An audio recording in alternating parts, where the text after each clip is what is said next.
Folks, thanks so much for coming. My name is Jared Mondschein. I'm the Director of Research at the U.S. Study Center. We're going to get started with some opening remarks by some friends of the United States Study Center, more specifically, more friends of the United States. First, can I please introduce the Honorable Luke Gosling.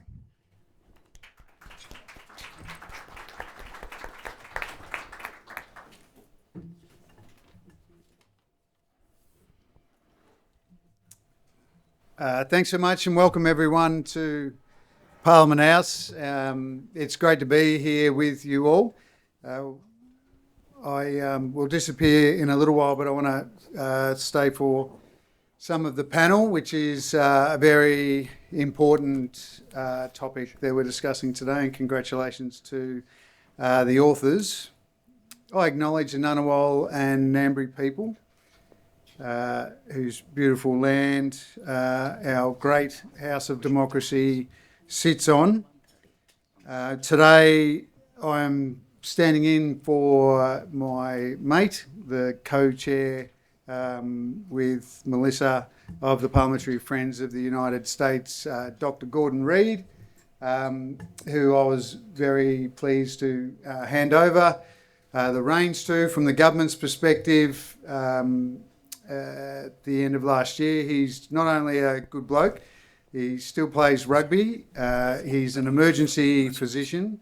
He has family in the US, and he's passionate about the relationship. My connection with the US will continue and get stronger, and I'm visiting actually with family in a few months' time, and really looking forward to that. And as I often like to remind my colleagues from the US Embassy, it's about force multiplying from our perspective in the government, the number of our MPs who are really focused on the alliance, one, and strengthening it, but also focused on AUKUS as our trilateral partnered endeavour. So I was proud to launch the Parliamentary Friends of AUKUS with Aaron Violi. And Aaron Violi and Matt Burnell from our side, who also served in the ADF, they put on a great event last night here in Parliament House to relaunch the Parliamentary Friends of AUKUS, and it was a big crowd.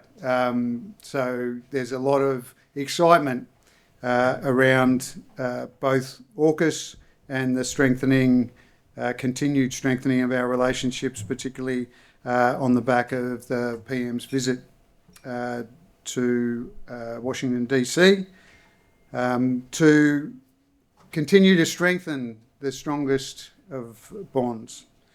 As the Prime Minister has said, and what he did say over in that event, that we have stood shoulder to shoulder in every major conflict for over a century. I'm a fourth generation veteran, and that's true of my family, but Matt Burnell also articulated it last night as his forebears in the Australian military fought alongside our US friends in the major wars. And of course, representing Darwin as I do, we have the distinct honour of hosting the Marines, which is fantastic. And I've picked up a great joke already during lunch. Mike Sykes giving it the thumbs down, but it's a juxtaposition between an interaction between members of the US Army and the US Marine Corps in the field, and it's humorous, and I reserve the right to interchange Army and Marines in the telling of that joke. But no event like this is complete without mentioning that long mateship that we have. From the Battle of Hamel, and I think of note is that General John Monash, a Jewish Australian, in that battle with our American friends,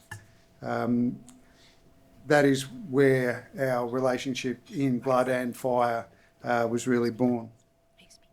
But obviously, through 51 and the striking of ANZUS, I'm not going to go through in massive detail, the strengthening of our relationship over the years, because you all know it well.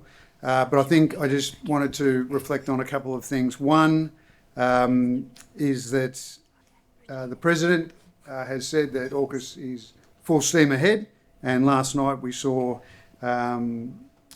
both Erica Olsen, the Charge, and the High Commissioner, Sarah, echo that sense that AUKUS is going full steam ahead. I think we need to do a bit more as far as educating people about why it's important, but also around the Pillar 2 aspects.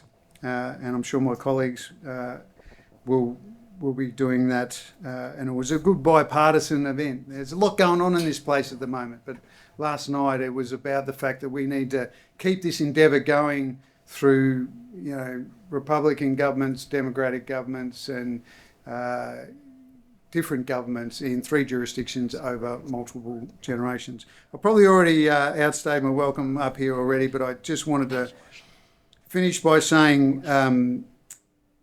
that we have a long-term view of the relationship, because it is a long relationship. It's built on trust, and it will continue to grow stronger and stronger.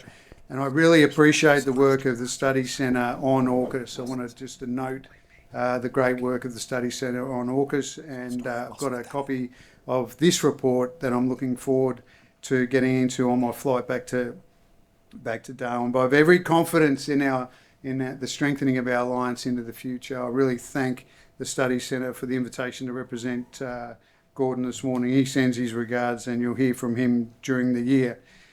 About 2 years ago, I attended the inauguration of President Lai in Taipei. It was a fantastic event, really impressive event. It was my first time in the country, and I was very impressed. And it's been a big 2 years since then, which is why this report is so timely.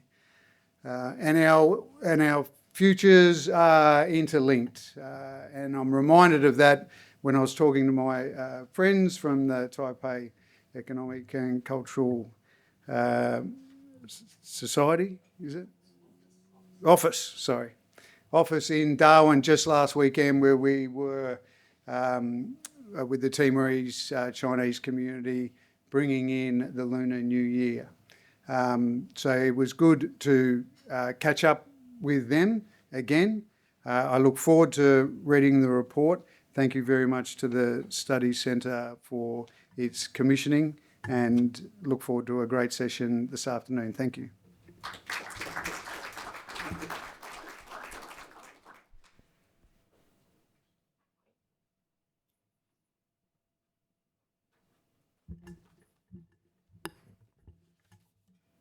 Hi everyone, I'm Melissa McIntosh. For those who haven't met me before, I'm the federal member for Lindsay first and foremost, the co-chair of the Australia-US Parliamentary Friendship Group with Gordon Reid, and Luke was wherever he's moved to, was also a great companion on our quest to further strengthen our relationships. The US Studies Centre, as we know, has been a long, steady, thoughtful provider of our national conversation between our relationship with Australia and the US. At a time when the strategic environment is shifting so quickly, the centre brings discipline, depth and clarity, and I know this, I saw it firsthand when I worked at the centre, and it's always so great to see you here in Parliament, and I would like to acknowledge Mike Green and the whole team and the room here today. Is it red or is it green? Good. The report, it's always a relief, especially when you've got heels on. The report that's being launched today, and I've had a scan, and I'll be able to spend some more time on it hopefully soon once we get through our issues. I would say in our party, it makes a point we cannot afford to overlook the regional dynamics that are challenging long-held policy positions and assumptions. That is simply not an academic conversation or an academic observation. It's a reminder that Australia must be prepared to rethink, to adapt and to lead. And it's just amazing the expert panels that you have today. And this is what the study centre does best, I think, is bringing experts together, but putting into real world concepts. The insight, the experience and the different perspectives. And I saw the footnote at the end that there's some different perspectives on what should happen. And that diversity is something, I think, to value. Strong democracies don't shy away from debate. They rely on it. So please be robust today in your debate. I look forward to hearing that you have some robust conversations. Putting the US into the frame, we're at a time where our alliance partner is refining elements of its grand strategy under President Trump with a renewed focus on burden sharing and industrial resilience. Here in Parliament yesterday, as Luke said, we had the AUKUS relaunch, and my colleague and Shadow Defence Minister Angus Taylor spoke at this event about capability, delivery and meeting the strategic moment with resolve. And these themes across governments and across institutions reflect the seriousness of the environment we are operating in.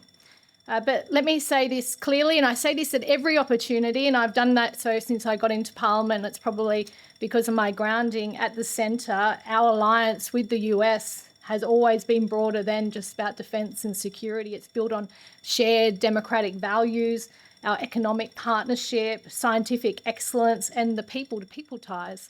And I acknowledge Mark in the room from the embassy. I think that relationship and that people-to-people ties is really important. It shapes how our nations understand each other.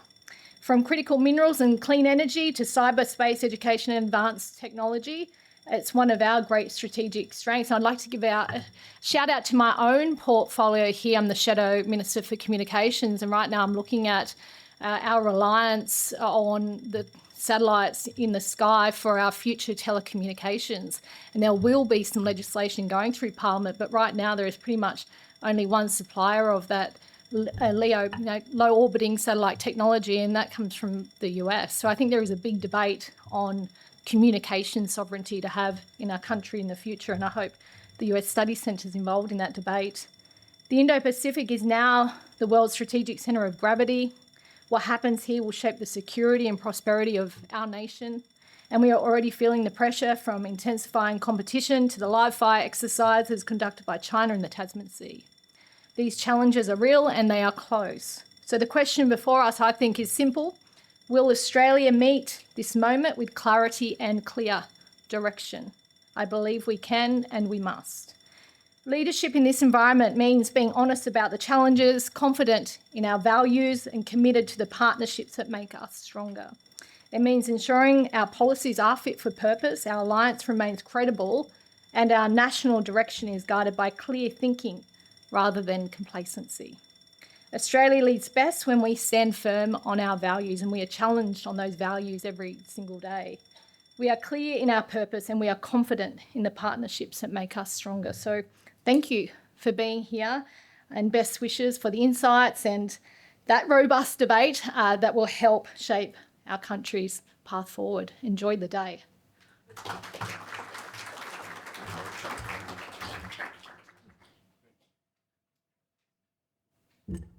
We're running a bit behind schedule. Thank you so much, Melissa. That was fantastic. So if my panelists, no, not your fault whatsoever. My fault for not yelling at people better. So if my panelists could come join me on stage, I'd appreciate it. And then I'll go ahead and take a seat.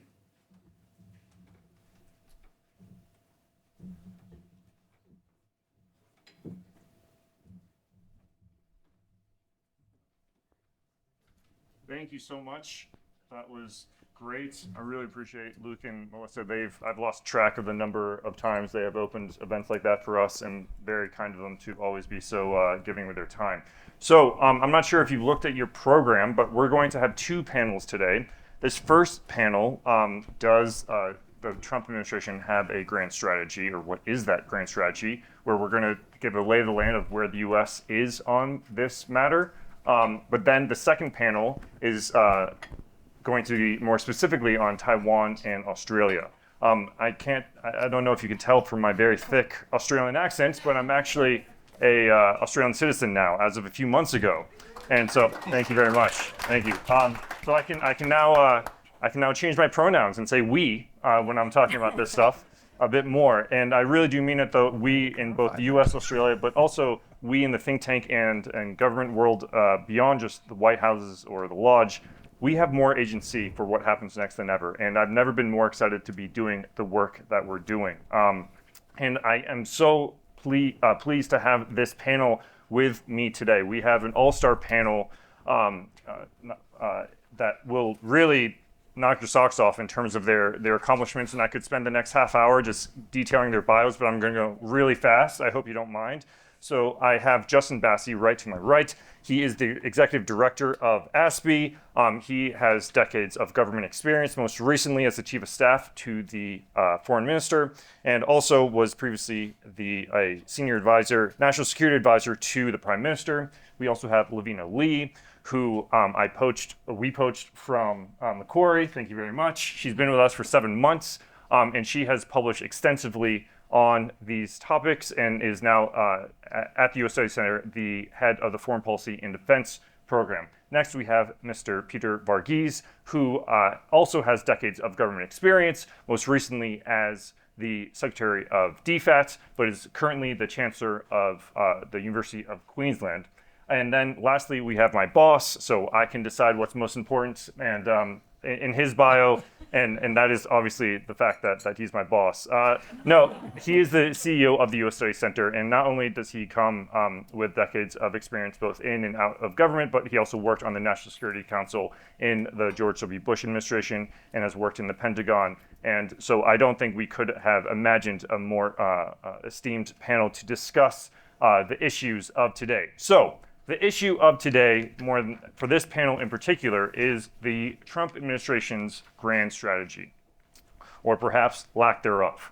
I think we couldn't have taken on this question at a better time, because you only have to see in the past 6 months, 7 months perhaps, we've seen the strikes on Iran, we've seen the capture of Maduro in Venezuela, we've seen tension on Greenland, to put it nicely. We've seen the release of the national security strategy. We've seen the release of the national defense strategy. And we've seen more op-eds than I can count on what this all means. But lots of those op-eds are just guessing. Lots of those op-eds, in my view, are perhaps a bit emotional. I really wanted to take a more fact-based approach to this and think about what is his grand strategy. So some folks have said, Walter Russell Mead has famously said that it is a Jacksonian approach to the office of the presidency. You have others in foreign affairs talking about how he is basically a neo-royalist, and there's Hobbesian anarchy, which is not a term that I would have guessed I'd be reading recently, but here we are. Maybe I'll start with you, Justin, and work my way down. What do you think is his grand strategy? Thanks, Jared, and thanks to you and to Mike for inviting me to be a part of the panel, and thank you everyone for being here. I have to say, Jared, the question I found a pretty tough one. For those of you who know me, I am quite opinionated and can generally provide a very quick opinion. I had to look up a couple of those elements that you'd put in the paperwork to us. Clearly, it might be a statement of the obvious to say that Trump doesn't have a tightly integrated grand strategy in the way that we have usually used the term. But I don't think it's the case that his behaviour is random either. I think it clusters into a reasonably coherent but narrow logic of hierarchical transactions, which is why I think some have named it or titled it a form of neo-royalism. I'm going to leave the Jacksonian approach maybe to others, including the Americans, in terms of perhaps federal power over the states. I'm not convinced that we're dealing with a president who does believe in spheres of influence the way we traditionally believe in spheres of influence. You mentioned a few of the events that have happened, but it's almost an execution of episodic coercive demonstrations from Venezuela to Iran, to his interest in flying to Southeast Asia to be the fixer or the solver of conflicts like Thailand and Cambodia, to wanting to be known as the resolver of the India-Pakistan conflict. So I don't think we've got a case here of a copycat of someone who is looking to copy a previous doctrine. I think he's not looking to repeat history, he's looking to beat it and then create it where he can. If we have a look at some of the cases, I think he oscillates from the appearance of having de facto, an interest in de facto spheres of influence, his discussion over Ukraine, even his relationship and discussions with Taiwan, which I know the second panel will talk about, but then he punctures that whenever he wants with demonstrable threats of force and actual uses of force. And a line in doing a bit of work on trying to understand the question, I came across Anatol Lieven's description of a sloppy sphere of influence gambit. And it resonated with me. Trump frames the international system almost as a tribute hierarchy, which is why I think the neo-royalist lens is an understandable one. It's a dominant America, a personalized leader that extracts deference, money, deals from lesser polities, rather than the traditional rules-based order that we've had between equal sovereigns.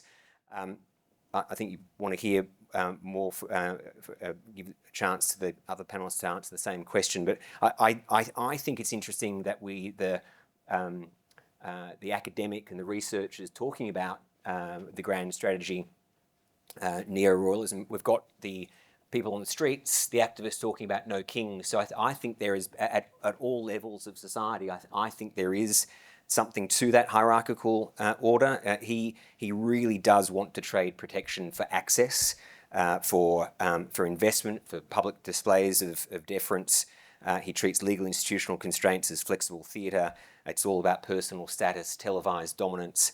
So I think we're not so much dealing with a sense of a grand strategy looking long-term into the future. We're looking at a very transactional approach. One area that I think I'm concerned about, obviously he unnerves allies as much as he does adversaries. I think it's a real problem, that similar treatment of allies and adversaries. The transactional approach to China is where I have a concern. We've seen a want in Trump and a number of his team to, for example, trade the sale of soybeans for the provision of high-end chips. His former Deputy National Security Advisor, Matt Pottinger, I think referred to it as he's got a real concern that this type of behaviour would result in a return to America being an agrarian country. And then what I'll leave you with is the problem with that. In isolation, deals in isolation might be okay, that we might be able to get through them.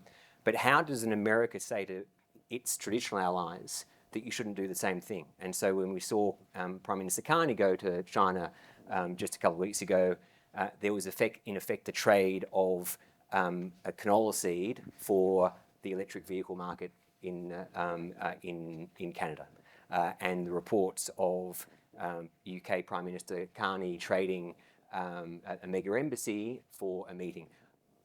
In just a few years ago, we had an ability for America to put a little bit of pressure on allies to be able to say, even though this is going to make you money in the short term, don't do this for security and stability reasons.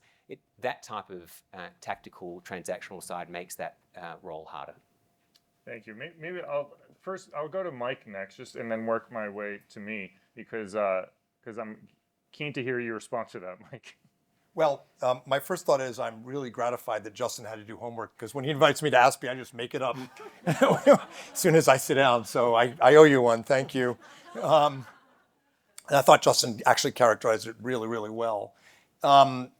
I'm a bit of a student of grand strategy, and I've written national security strategies, national defense strategies, and studied them. And the royal version, what is it? The royalism or the neo-royalism. That is a probably pretty apt description of how President Trump thinks of American grand strategy.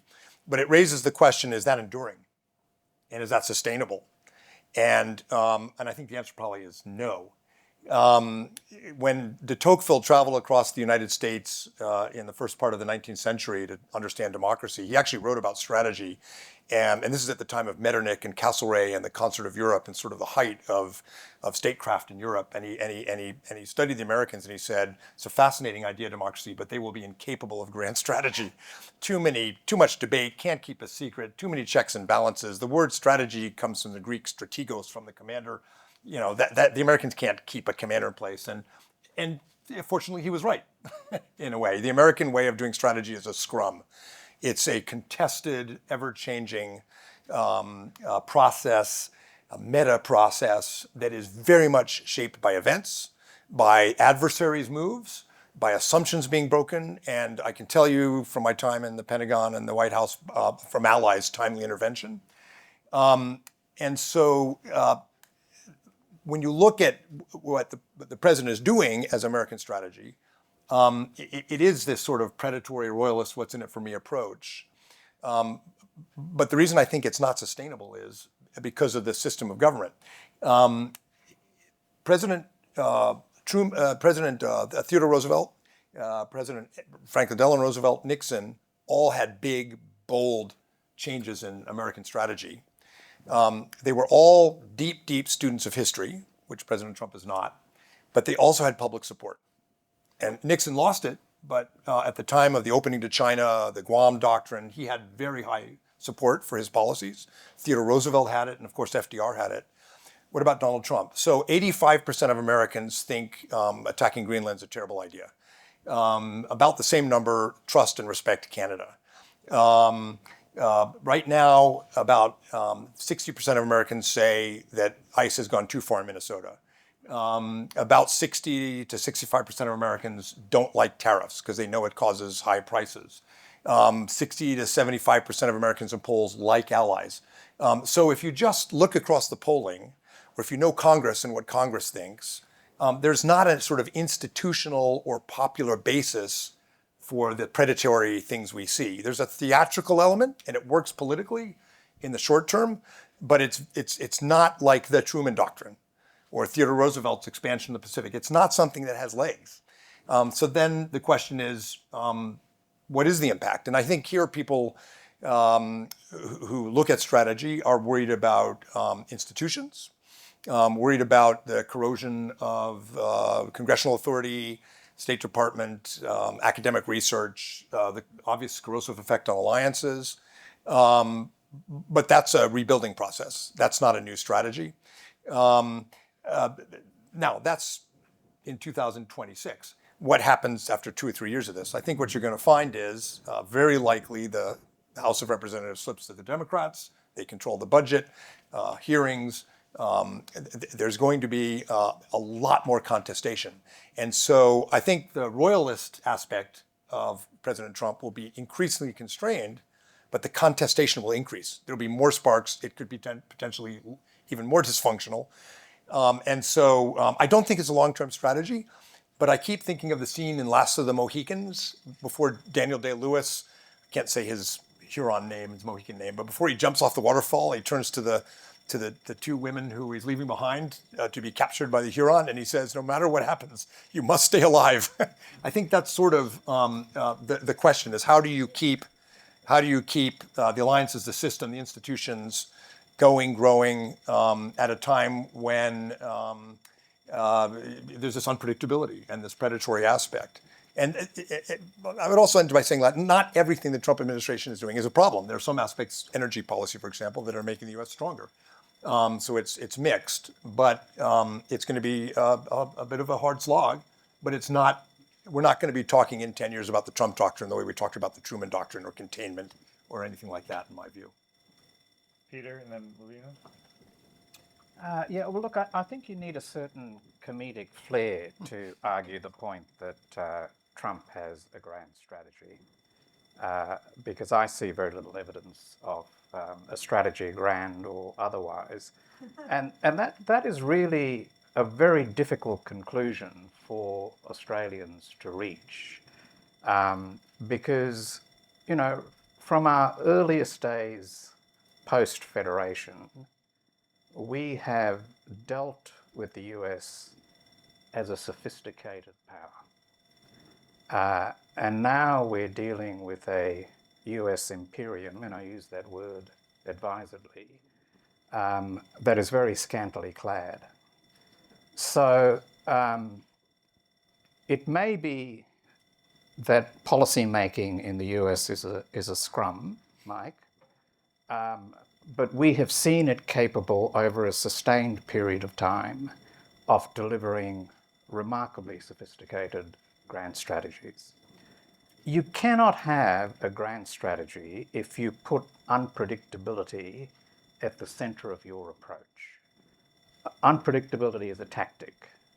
It's not a strategy. It's usually a tactic deployed by the weak rather than the powerful. You cannot have a grand strategy if you see the world as a zero-sum game where your leverage opportunities is all that matters. You cannot have a grand strategy if you decide one thing in the morning and another thing in the evening. So I think you'd be very hard put to find anything that approaches a grand strategy sitting behind this administration, which is not to say that the people around Trump will try valiantly to ascribe a grand strategy to him and even to come up with labels to it. And if you do succeed in coming up with a label, it's going to have a very short life. So I noticed Steve Walt most recently describes it as a predatory hegemony. Well, again, I'm not even sure a predatory hegemony is a grand strategy. I think it's a state of mind and a tactic rather than a grand strategy. So, you know, what does that mean if you take the more pessimistic view that I have? Is it a case that we are living through a nightmare which in 3 years' time we will awake? I think that would be a terrible misreading of what we're dealing with. Because Trump, for all his grand theatre, does represent some structural shifts in the US body politic, which almost certainly will continue after his departure. Now we deal with the image of an unserious administration exercising serious power. But what we will see into the future, I think, is a United States with a different set of foundational assumptions about how it wants to engage in the world. I don't think we will see an endless continuation of the drama of the Trump administration. You know, sometimes I think this is a bit like one of those shape-shifting creatures in a B-grade horror film, where you can see the contours of the person change and the limbs get elongated and the cheeks puff out as Dr. Jekyll turns to Mr. Hyde. I think the Trump administration is kind of frame frozen in that moment of transferring rather than representing the final shape of what we're going to deal with. And I think it's going to take us a long time to work out what that final shape is. Now, does that mean everything that the Trump administration does is just a disaster and a mess? No. I mean, even a broken clock is right twice a day, and Trump probably will do one or two things that are genuinely significant. If the national defense strategy actually reflects Trump's view, which it may or it may not, I actually think the approach to China outlined in the National Defence Strategy is as close to the balanced approach that suits Australian interests that we have found for some very long time in US policy thinking, because it goes back to the idea of a collective balancing of China rather than a unilateral balancing of China. It makes the point that it is not looking for US primacy. It rather openly talks about not humiliating or strangling China. It's really a framework for how two great powers get along with some guardrails hopefully built into it, which is what I think Australian policymakers have been trying to achieve for a very considerable period of time. So I think we're going through an enormously difficult period with the United States. I think we're going to be dealing with a very different United States long into the future. It's not going to be as grotesque as what we now see, but it is going to challenge our foundational strategic thinking.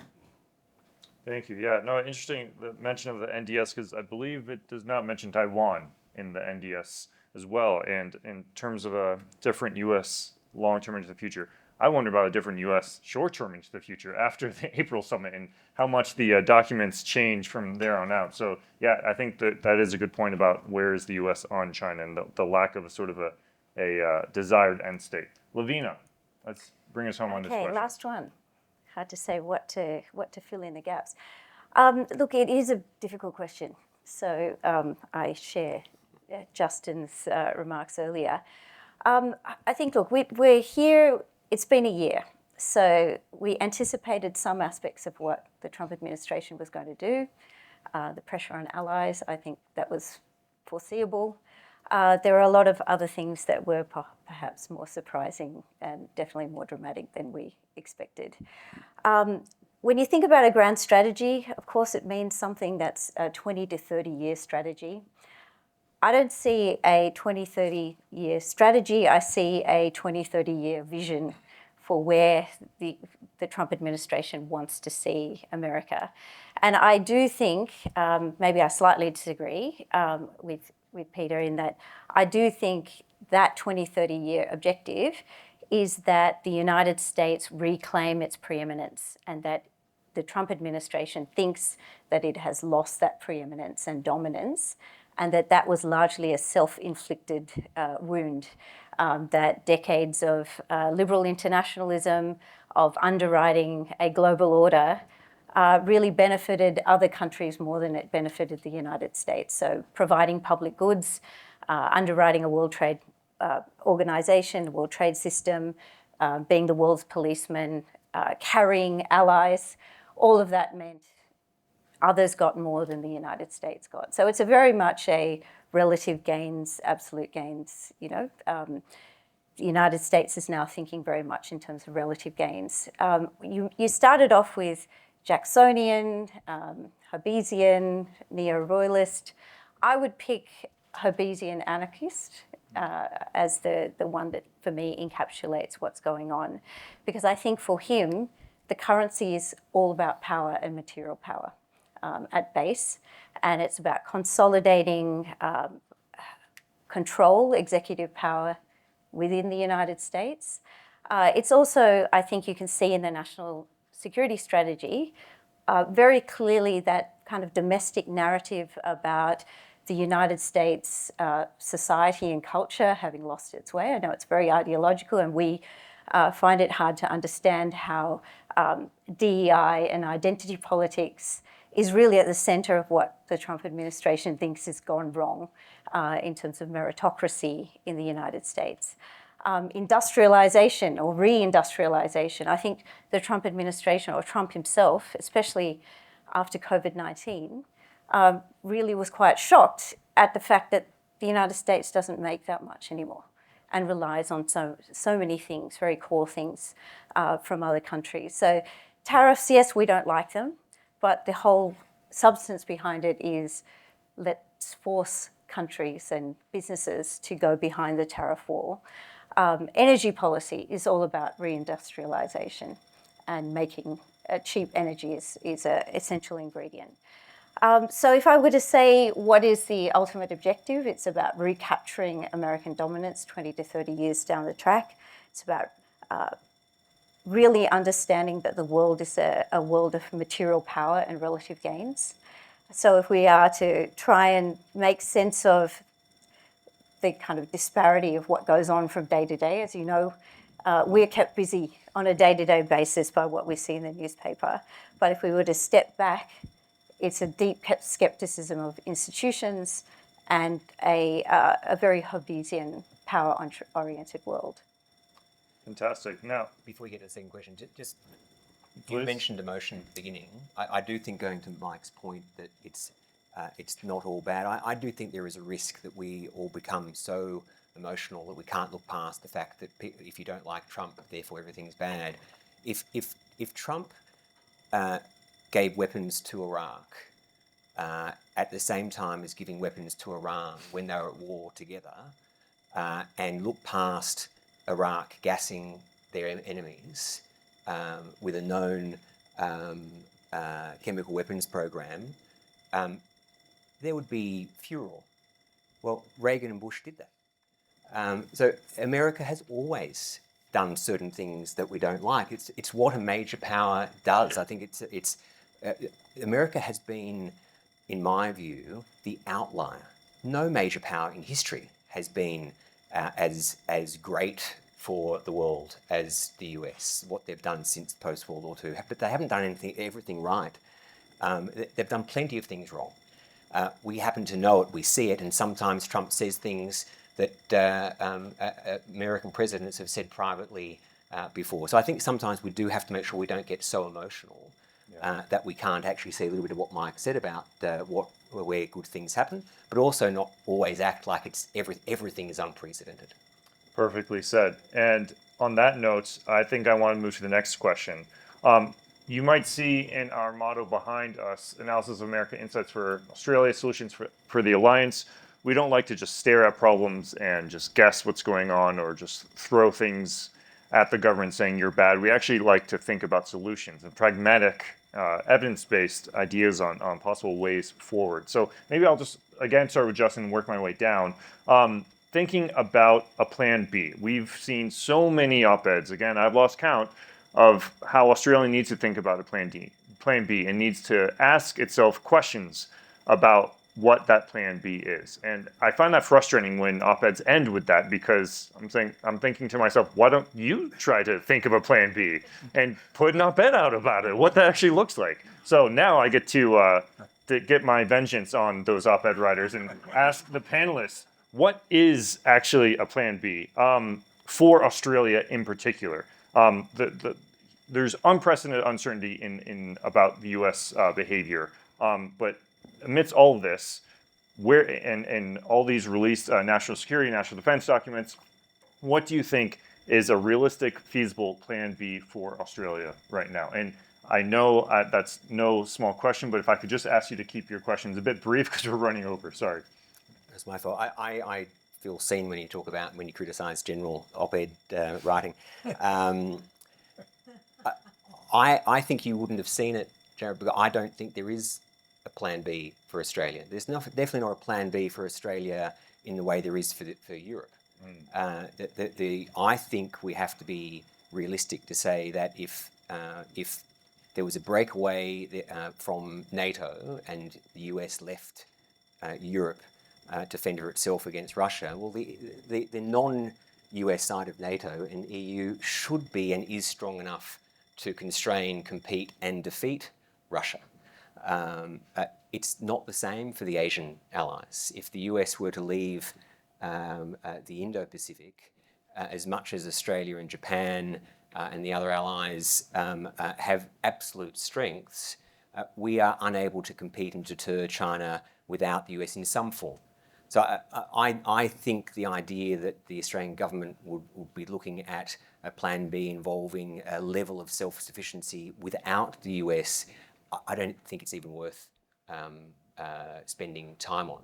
There might be a plan A plus, but it's fundamentally still based on the alliance that we have to rely on. To keep my remarks on that fairly short, I think looking forward to our own national defence strategy, which is likely out around April. I think there are many, of course, but I think there are two main approaches that could be taken to our national defence strategy. One is to say that there is a complete rupture. We have to find an alternative path. That, though, is absolutely cost prohibitive. It would require such a level of defence spend that is actually impossible. So the second path is to say, yep, America has changed. There's an America first, but we are still, our security foundation is still the alliance. In my view, though, it still requires increased defence spending, just it doesn't need to be the impossible level of defence spend without the US. And the question, therefore, is where do we need to increase the defence spending for our own national interest? And I think once you do that, that is actually the best way to keep the Americans in the region. And I think there's been, despite there being an America first approach, of course, we constantly see the Americans, whether it be Trump himself or people around him, say that they will be focused on their allies that protect themselves first. And I think Australia consistently has been one of the allies to invest in its own security and defence, which is why we are constantly looked at as a model ally. So I don't think it's necessarily a way to look at it as what the plan B is. We have to, of course, be as self-sufficient as possible. We have to invest in defence and security. We need to boost a whole range of areas.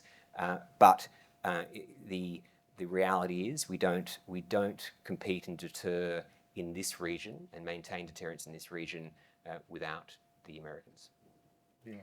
I completely agree with Justin. What I would say in addition, so I was going to say very similar things to Justin in that I don't think we have a plan B, a viable plan B, precisely because there's no balance in Asia without the United States. And if you combined South Korea, Japan, Australia, perhaps the Philippines, it's just not enough. We are struggling to raise defence spending beyond 2%. If we didn't have the United States and we wanted to be the same kind of country that we're used to, which is a country that has agency in the region, without denigrating other countries in the region. But if we would like to be bit players, we would like to observe what's going on and react to it, then perhaps we could carry on as we are. But if we would like to be a country that can shape the order, the region, then we have to do more for our own self-reliance. So I think building national self-reliance, building defence spending is something that's in our own interest because of who we are and what we like to be as shapers, not takers. But also I think because in reality, the world around us is becoming more dangerous. So we should be doing that anyway. And if the United States seeks more from its allies, as Justin was saying, the more we do, I think the more we get in return. So I think that it's on three levels. A plan A is doubling down on the alliance. I would say that also all of the other major allies of the United States are doing that. They also recognize that there's no plan B. On economics, just briefly, because I'm more a defence strategy person, but again, I think the difficulty for all of us in the region is that we are completely dependent, I shouldn't say completely dependent, but there's no replacement for the US consumer. So in terms of trade, all of the regional allies, we might have a CPTPP, which is excellent in terms of having very much higher standards on labour, on environmental standards, on rules about state subsidies to SOEs and SOEs having to act commercially, not as arms of the government. All of that is really important, but ultimately we are all, I guess Australia is slightly different because of the mix of our trade. But regional allies can't replace the United States in terms of as a consumer market. Yeah. So I'll leave that. Interesting you mentioned CPTPP. I think one defense secretary said he wanted TPP more than he wanted another aircraft carrier. And a former U.S. president called Taiwan the world's largest aircraft carrier in the Pacific. So interesting parallels there. Peter. So Plan A was alliance, region, and multilateralism. And Plan B, in my view, will be a variation of Plan A, not a repudiation of Plan A. On the alliance, I mean, I've had the view since Trump came in that it would be an act of self-harm for Australia to ditch the alliance, and it would be an act of self-delusion to think that we don't have to redefine our expectations of the alliance. And that begins with re-examining the underpinnings of our defence strategy. I think we need to return more to a Defence of Australia construct, and I think we need to move away from Forward Defence Mark II, which has been what we've dealt with now for a couple of decades. But, you know, our strategic settings, you need to think about more in layered terms than simply the defence of Australia. If it remains our strategic objective that we don't want to see China emerge as the hegemon of the Indo-Pacific, and I think that ought to remain an objective, obviously that is not going to be achieved without the keystone balancing of the United States. It has to be a collective balancing of China, which is led by the United States. So until we think through our defence and strategic settings, it's going to be very difficult for us to actually work out how we re-articulate or how we reframe the alliance relationship. And psychologically, Australians have never believed that we can defend ourselves. And Australian governments have never believed that we can defend ourselves. I actually think that's mistaken. But it's a discussion that we need to go back to in a way that we did have many, many decades ago. On the region, I think it's a case of deepening some key relationships. I mean, I see now the Australia-Japan relationship as a fundamental axis of our strategic settings, and I think that will become a much deeper and alliance-like relationship. It is the only regional relationship that has the potential to become an alliance.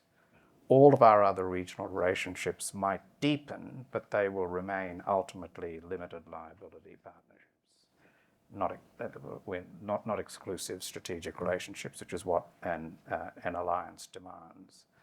And on multilateralism, I think we're just going through a period where we have to save as much of the furniture as we can, because I don't think we're going to be returning to the days of global multilateralism. Now, we do have opportunities in the region to build up something which is bigger than the region but less than global, and the CPTPP is probably the first cab off the rank in that regard, because its membership is open to countries beyond the region, and there is an interest in many of them in joining the CPTPP. I think it's very important with trade agreements that we get away from geopolitical vetoes on membership of trade agreements and apply a single criterion, which is an applicant credibly capable of meeting the standards and obligations of a trade agreement? Once you get into geopolitical vetoes of trade agreements, you end up losing both in trade terms and I would argue, in geopolitical terms as well. So I think all of the three struts of our Plan A will need reworking, but I don't think the overall framework is going to be ditched. So Australia should increase defense spending dramatically, sign an alliance treaty with Japan, and then get the U.S. into TPP, right? Excellent. And not just the US. and Europe perhaps as well. Yeah. Mike, bring us home. so I'm in the 85% Americans who love Canada, but I think I just say that because whenever there's a standing ovation at the Academy Awards, the UN General Assembly, or Davos, I'm immediately suspicious. And I think Mark Carney did a great disservice for other US allies by pretending, in effect, there's a plan B. And when you listen to his prescription, it was sort of classic Canadian middle power diplomacy from the 90s. Canola oil for electric vehicles and maybe canceling F-35 is not a Metternickian grand strategy. So in a way, it's almost useful that he did it. There's also an article in Foreign Affairs this issue by two close friends of mine, Phil Gordon and Mara Carlin, saying allies will need a plan B. It's worth reading because at the end they say, of course, we don't know how you do it.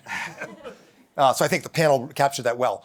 So maybe focusing on an important distinction that I think is being lost between hedging and shaping. In strategic planning, when I was in the Pentagon anyway, the bosses always tried to make sure that we didn't think that hedging was a strategy. If you want agency in an international system, you need to shape the environment. Another Pentagon veteran will remember these discussions. And so how does Australia shape the strategic environment? What Carney was describing was a little more hedging, I think. You have to shape the strategic environment in the region, of course, and Japan is critical, as Peter said, and with the US. And so getting in as the US goes through this convulsion, not the first convulsion, the shock of the Nixon shocks, the Guam doctrine, pulling out of Asia, the going off the gold standard, the military and macroeconomic shocks were far greater than Trump's tariffs or what he's done in Ukraine. Or the Carter administration, which people forget, which could barely sustain a carrier in the Pacific. So after each one of these kind of convulsions, Reagan and frankly the Iraq War, where the U.S. Studies Center was established in large part because support for the alliance in Australia in 2004 and 5 sank to levels no one had seen, much lower than today. So we've had these convulsions. There's this rebuilding process. Allies do have agency. So I would think Plan B is really how do you shore up Plan A, and it's not hedging. It's becoming indispensable. And then affecting decision making in Washington, where the mainstream view in Congress, with the public, with most institutions is we need allies, we have to compete. I think a big part of that is what Justin said. In our surveys, Americans support ANZUS and alliances with Japan by very high levels, but something like 2/3 say our allies have got to do more. The military to military relationships are actually very strong right now. If you look at Talisman Sabre or Keen Edge with Japan, or the joint operational commands being worked between the U.S. and Japan, we are doubling down on military and security interdependence, not hedging. So how do you leverage those institutional relationships to become an indispensable partner, which is how most Australians are thought of in the U.S., to get leverage and influence in this process of rebuilding. The hard one, which Haley Chandra and John Kunkel will solve for us before the day's out, is tradecraft and economic security, where traditional tariff lowering trade deals are a hard sell. So how do you build coalitions? And then really important, I think, for an Australian, I'm not a citizen yet, but it's important I'm a taxpayer though. So I am going to say what I think Australia should do. Really important to think about Japan seriously. Japan is not hedging against the U.S. Japan is doubling down. Takeichi is building on Abe's strategy, and the Japanese view is the U.S. has got to prevail. They're the only Americans we have. How does Japan make itself indispensable? The core to Japanese economic security strategy is that word, be indispensable to other key partners. How does Japan make itself indispensable? By dint of geography and technology and military alignment, they are. But also, how does Japan make itself indispensable with Australia, with India, as the hub of a regional effort at more integrated deterrence? So I agree with Peter. And in our poll, 75% of Australians would like a formal security treaty with Japan. My kids are in school in Sydney, and most of their friends couldn't care less that I worked in the White House. But the fact that I've been in Japan and met sumo wrestlers, they think is the coolest thing ever. Just incredible goodwill to build on, and Japan's. I think we should have had a Japanese panel. Japan's aim for Australia will be to get help shoring up a U.S. system, deterrence in North Asia, deterrence in the Indian Ocean. So I think I agree with Peter, but I think and that's a smart strategy, and ultimately it's in U.S. interests in the long run. But I do think it's going to put more demands on Australian strategy and decision making. It's not an easy out, but it's a smart move. So I encourage everyone to think about shaping and shaping the regional environment and shaping the U.S., which is a critical variable, as we've all said. Fantastic. Thank you so much. So now we've talked about the national grand strategy of the U.S. administration, but now we're going to switch to the second panel, which is the most acute challenge of this strategy, and that is on Taiwan, where we have decades of deliberate strategic ambiguity, and we're going to try to, in the next panel, have some clarity. So if I could just get a round of applause for my panelists, thank you very much.